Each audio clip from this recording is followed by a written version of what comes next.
Një student nga qyteti i Dibrës është lënduar pasi që kishte kërcyer nga balkoni një ndërtese në Tetov. Sipas policisë së Tetovës, deri tek kërcimi ka ardhur pasi që disa studentë të Universitetit Shtetëror të Tetovës në një banesë duke festuar ditëlindjen kanë shqetësuar banorët e një kati më lartë, të cilët kishin ardhur në banesën e tyre dhe i kanë sulmuar fizikisht. Njëri prej studentëve duke tentuar të ikë ka kërcyer nga balkoni dhe ka rënë poshtë para ndërtesës.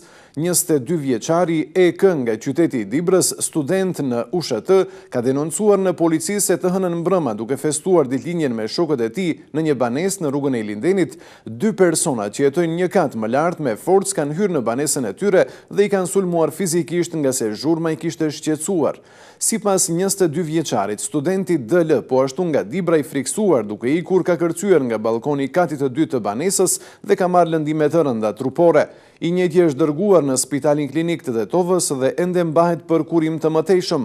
Sulmuesit të cilët me forcë kanë hyrë në banesë, ESH 49 vjeç dhe VSH 25 vjeç, si dhe 21 vjeçari RT, i cili ka tentuar të ndaloj policët në kryerjen e detyrave të tyre, janë ftuar në bisedë informative në stacionin policor në Tetov, njofton Marian Josifovski, zëdhënës i sektorit për punë të brendshme. Ky rast është zbardhur tërësisht dhe do të ketë padi penale kundër të involvuarve.